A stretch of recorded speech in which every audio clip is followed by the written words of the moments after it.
if anyone would like to ask a question, please whack it in the chat. Um, Equally, if anyone would like to come on and ask questions live and chat with me, then just raise your hand.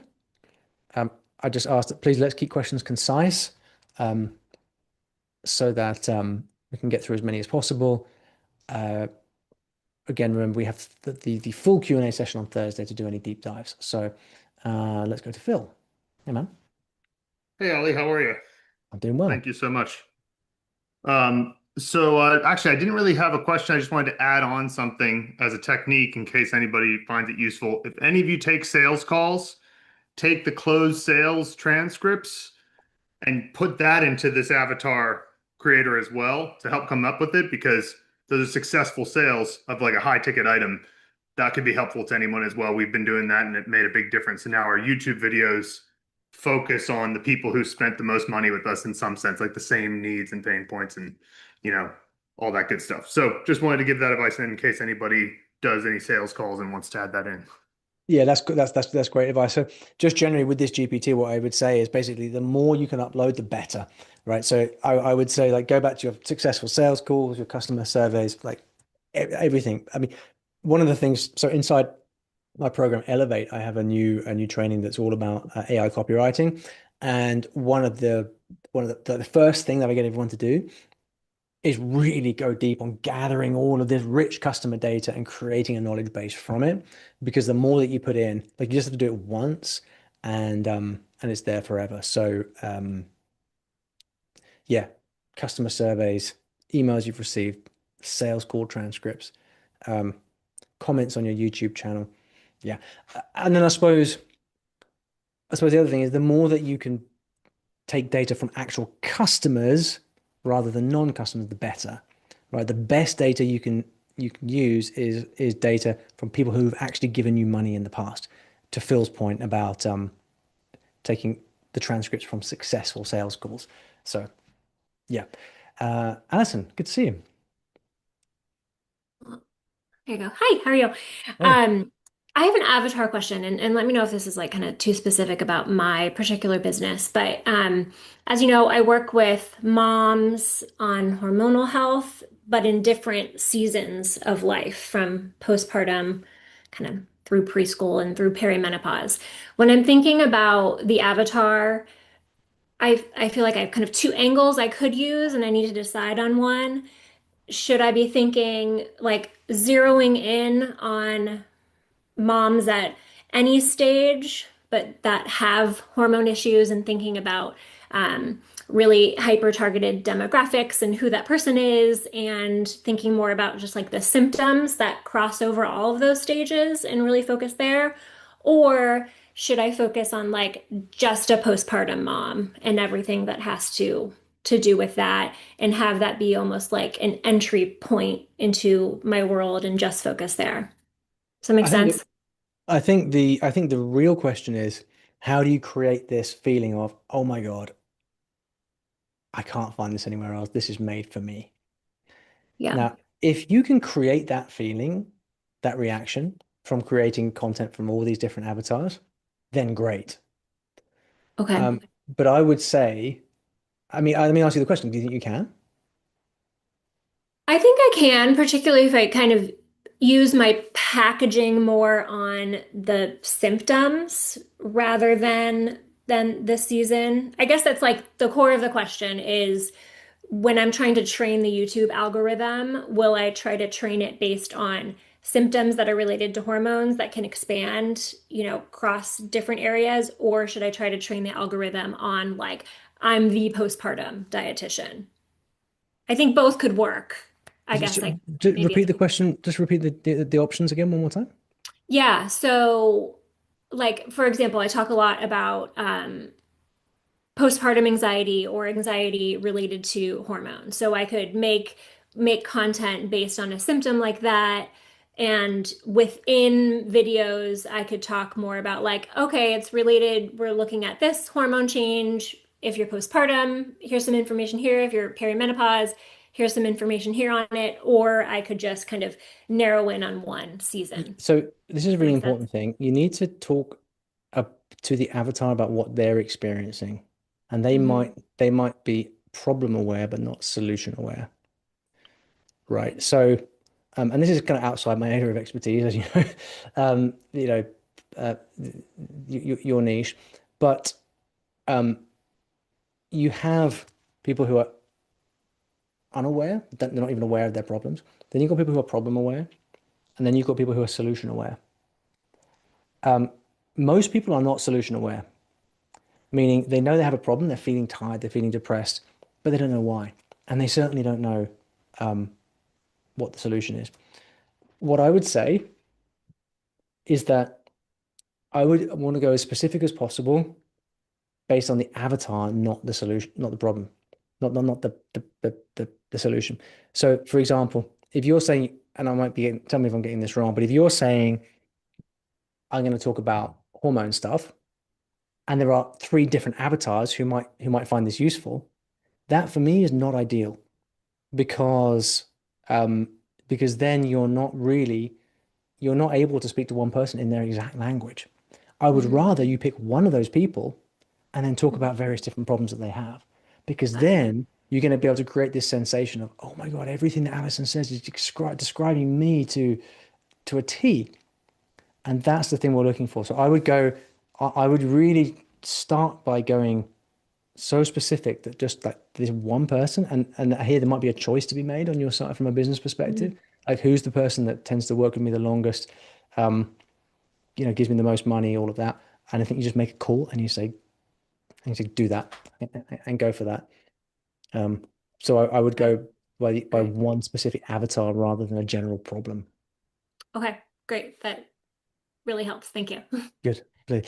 Um, Anyone else want to jump on the mic? If not, I will answer some questions. So yeah, so Bree's asking about different channel for podcasts, and is it problematic doing all in one? So I'd say yeah, so don't get distracted by the fact that at Storyline we have a main channel and we have a podcast. Um, I do not recommend you start two channels.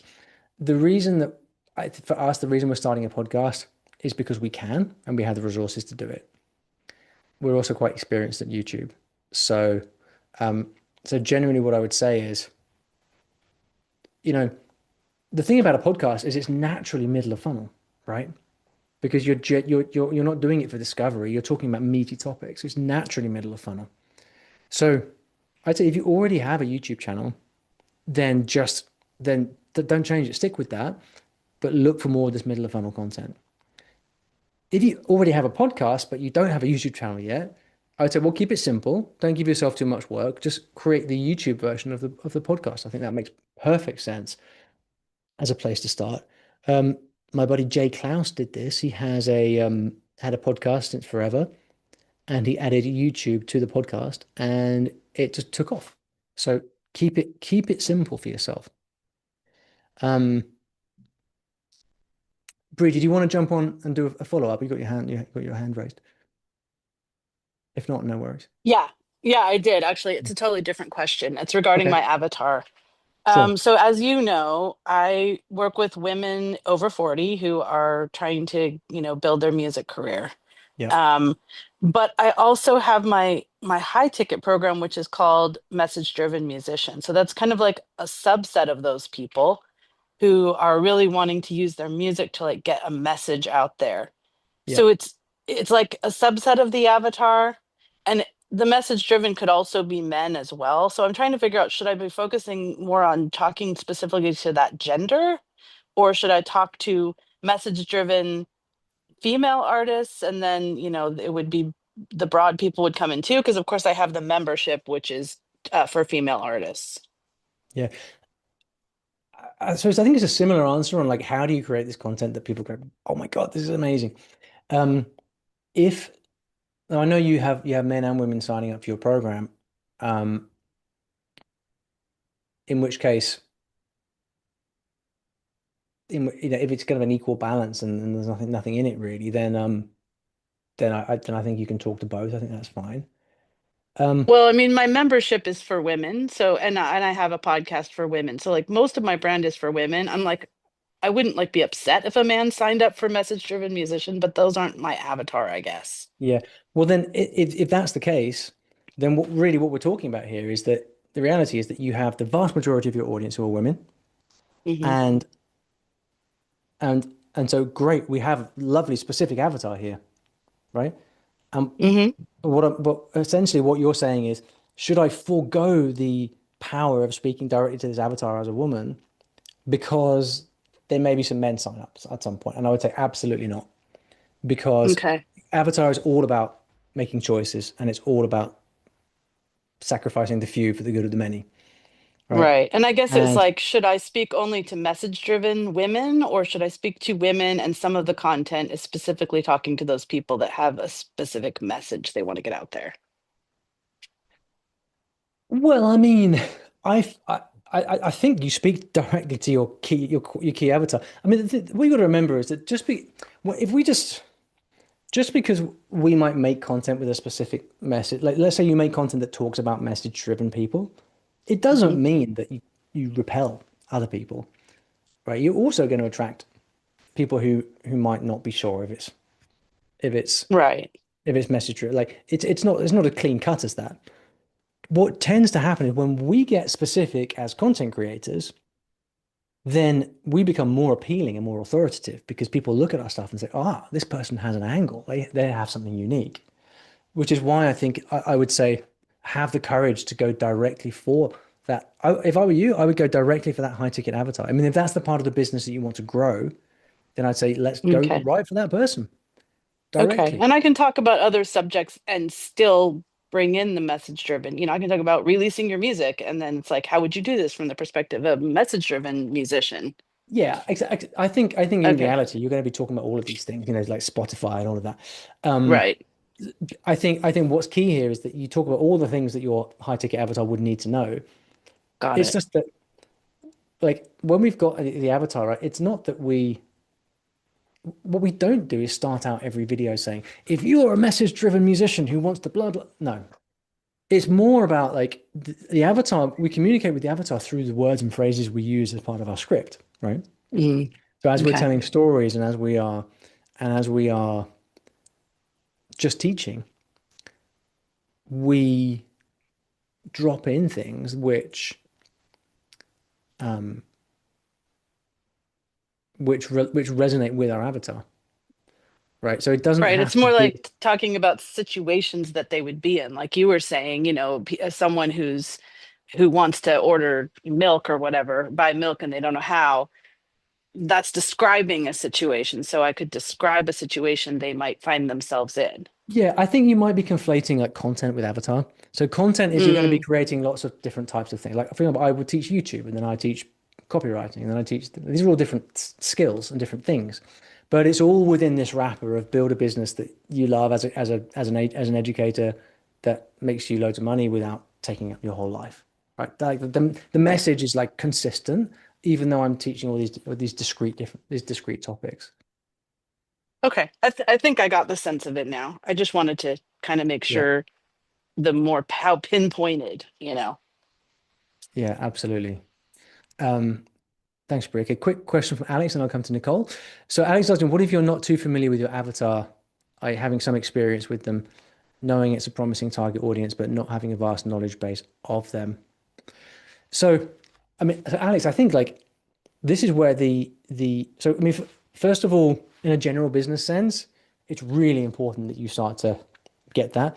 And generally, the easiest way to get a very, very clear idea of who your avatar is to start working with people one to one, right? If you're able to do that, if you go make an offer and start working with people one to one, you'll very quickly realize who you like working with, who you don't, what problems they have, what problems they don't have. So there's that from a general business perspective. But more broadly, for the purposes of this, I would simply use the prompt that I use the custom GPT that I've given you and put in your best guess. And what the GPT is going to do is it's going to go away and use deep research to do the research you're talking about in places like Reddit, Facebook groups, and stuff like that, and it's going to flesh that out for you. So, um, so um, and then from Wasim asks, when's the right time to launch YouTube? If I'm still discovering product market fit, is it too early? Wasim, no. Now's the right time because as we talked about earlier, the big opportunity with YouTube now is that if you have a product, you can go and get it in front of the right people immediately with well-made content and the algorithm, right? So in the past, I would have recommended build an audience first, then make a product for them. Now, if you know what product you're making, you can go and get people in front of it right now with YouTube. Let's go to Nicole. Hi, Nicole. Good to see you. Hey, Ellie, thanks. So I just wanted to piggyback on what Allison had asked. I had the exact same question. Just a quick background for those who don't know me. I teach basically American accent to foreign-born professionals working in the US.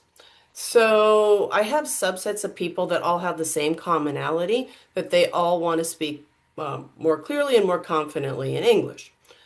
But I find my Indian English speakers really struggle with being understood. So they have a couple of, very specific targets that I could speak exactly to. You're not being understood. People are asking you to repeat constantly. You need to focus on these things. But then I've got my Spanish speakers who don't have any trouble being understood. Their issue is people look at me funny. I avoid saying certain words because people laugh when I say beach because they thought I said something else.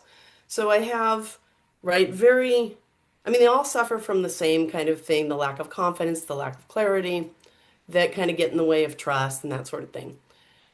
But I feel like I'd want to make like separate playlists to directly talk to that Spanish speaker who's just, embarrassed by, mispronunciations, whereas the Indian speaker just isn't understood. Who gives you the So most I'm money? thinking playlists, like having separate playlists. No. No. Who is your customer? Who spends money with you? Is it the All Indians or of the Spanish? those, and then They all do. more. Right. Mm. The Indian speakers, the Chinese, the Russian, the Spanish speakers, and everyone else. So I definitely need to talk to them in general. And I can, but I just thought like having also sub niches in there using playlists could really directly talk I, to everybody. I think I would ask a different question. Because what your question implies is almost like at some point you'll have this complete channel with all these wonderful resources that they can kind of go through and look at. Mhm. But that's not really the purpose of a YouTube channel. That's more like a paid product almost that you send people through, Mm. Ah, yeah, okay. right? What we really want to think about is not it's not so much how do I create this big resource, because people more and more they use YouTube like Netflix. So they're sitting down on a Friday night, oh, what can I watch? What do I want to watch? And when they open up YouTube, what YouTube will put in front of them is what they think they will like, right? So really the question is what gets views, what gets watched. Now, at Story Learning, we are actually what we find. So for the longest time, our most successful videos, or some of our most successful videos, were language specific. So they were like a video about Spanish or a video about Turkish or a video about Japanese. But we moved away from that because we thought, well, that's splitting the audience. Like the person who watches the video on Spanish is not going to watch the video on Turkish, right? The person who is different. People are interested in different things. So we moved away from it, and we've kind of been battling with this because we wanted to create videos that everyone would watch. So that's why we create these kind of very general videos. But we've been finding recently that our most successful stuff is still those language specific ones. So for example, we made a video on how I would learn Japanese if I was going to start again, if I was going to start over. That video did phenomenally well and was our second best performer with leads of the year. And so it's kind of annoying to see that because then we think, well, that's so all right, next week I'm like, oh, how I would learn Spanish, how I would learn French, how I would learn. But then surely that kind of splits the audience. But then another way of looking at it is, well, who cares? Like if it gets all those views and leads, is it really a problem? it's more of a kind of hypothetical objection, right? About or a technical objection saying it splits the audience. And there are different ways to do YouTube. So it could be the case that let's say you make a video on how to lose your Indian accent and speak native like English, or how to lose your Spanish accent and speak native like. I'm not suggesting that you should lose your native accent, by the way, but just let's say that that's a topic that came up, and let's say that those videos did incredibly well for you and got tons and tons of views. Then I think the logical thing to do would be to keep making them. So I think really the thing to be thinking about moving forward is let's find out what videos work now in 2026 on YouTube and make those and just be guided by that. And if you've got the voice in the back of your head saying, oh, but I want to make videos for these people and these people and these, I'd say just suppress that voice, box it up somewhere, and just keep focusing on let's find the stuff that works. Because once we find the stuff that works, we're in business. You know, I myself, I've caught myself in the past not pursuing really good opportunities because I've had all these yes but things in my mind, like, oh, but it wouldn't it be nice to make this complete channel that serves everyone. But sometimes actually the kind of more ruthless attitude of like, let's find what gets us an absolute shed load of leads and views and sales. Let's find out what works and then make more of that. Like it can be that simple. So I'd say maybe there's a risk of overthinking it potentially. Okay. Great. Thank you.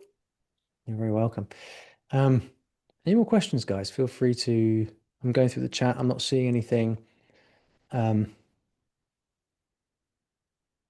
Jack's asking about the tracking link. Yeah, we'll cover that in a future session, Jack, but the short answer is UTM tags.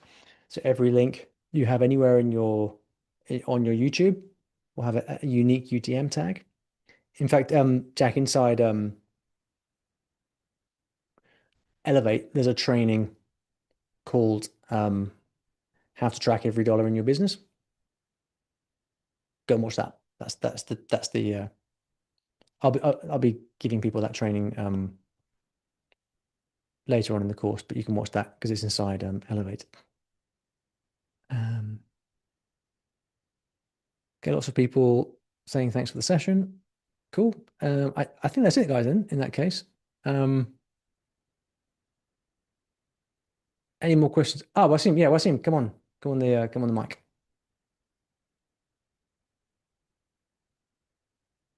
So you had mentioned about how if it's if I asked you about product market fit, and you had mentioned that it's never too early. You can launch YouTube right now, and so I feel that it would be like almost shy to iterate in public. Like, okay, I have this product, and now I launch some videos, I bring them, and then I feel like, oh, I need to change the product because I'm still iterating on the market. So is that something you can do in public? Like, and how do you frame that? Well, I mean, are you iterating on the product or the market? Yes, on the product. Yeah. Well, as long as you're solving the same problem for the same people, then I think it's fine. Right? I mean, you know, I mean, are you happy to share with us what the product is? You don't have to, but Yeah, it's a one-on-one coaching. I'm trying to coach burned out professionals, but I have a faith angle, so I am Sure. using religion as an angle for burned out professionals, overworked professionals. And so, trying to turn around their purpose and strength and character. And I still am, I had some success with my direct network, but I still haven't really like built a website around that high ticket program. And I don't know to productize it. You know what I Okay, mean? here's what you do. Here's what you do. From YouTube, in your video description, you have a link to book a call with you directly. Mm. So you make content on YouTube that's directed to your avatar as best you know it right now. Mhm. And your avatar for now is whoever has already spent money with you, right? That's it. Start there. And then you can have a book a call link in your videos. And your call to action in your videos is, and if you'd like to explore how I might be able to help you with this, book a call and we'll chat. And then that way it's completely open. You can keep iterating as you go. But you can start getting people coming through right now. Okay. Okay. Yeah. So my videos can be based on principles that are true regardless of how the product changes, maybe. Exactly. So what I would do is I would take the people you're working with one-to-one. This is what I do on my business channel. I basically take people that I work with one-to-one, and I think about, okay, what problems am I helping them with? Oh, that one. That's an interesting problem. Let's make a video about that. Yeah, like a contained idea, basically. Exactly. So, that way you're making videos about problems that you know these people have because you are Yes. already helping them with them. Right. So it can be very, very, very, very circular and very, very self-contained. The simplest business of all is you coach people, you see what problems they have, you make videos about those problems, and then you get them to book a call, and then you make more sales, and then you help them, Got it. and you make more videos, and it's really simple, just like that. I also want to say I'm a big fan, Ollie. Really appreciate the course and Thank you your very whole much, man. website and your whole bundle. Appreciate it. Thank you very much. I appreciate that. It's very nice of you. Thank you. Okay, guys, I think we'll leave it there then. Lots of thank yous. So thank you, guys. I appreciate you being here, and we will see you back on Wednesday. Everything will be in the member area shortly. At first, you're going to get just the Fathom recording, so it's available instantly, and then in the background, we're working on editing the videos and then having the finished version up and running. So see you back very soon.